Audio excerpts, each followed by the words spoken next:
બસ સવારે 7 વાગે મતદાન ચાલુ થયું ત્યારે સૌ પ્રથમ મતદાન કર્યું ને કોલોનીમાં સારો એવો ઉત્સાહ છે. બધે અત્યાર સુધી લગભગ 35-40 જણા મતદાન કરી ગયા છે.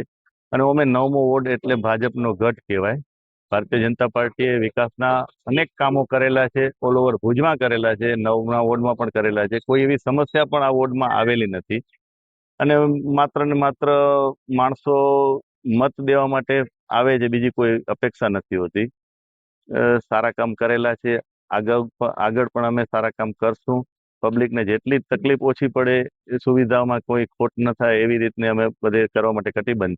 ગરમીનો ટાઈમ છે એટલે મતદારોને એટલું ખાસ કહેવામાં માંગીશું કે ભાઈ સવારે 11 વાગ્યા સુધીમાં સારામાં સારું મતદાન થઈ જાય. મતદાન કરવું એ આપણો રાષ્ટ્રહિત માટે મતદાન કરવું એ જરૂરી છે. એટલે કોઈનું પણ મતદાન છૂટે નહીં એવી હું અપીલ કરીશ કે દરેક મતદાર પોતે સ્વૈચ્છિક રીતે પોતાની ફરજ સમજીને મતદાન કરે એવી હું અપીલ કરું છું.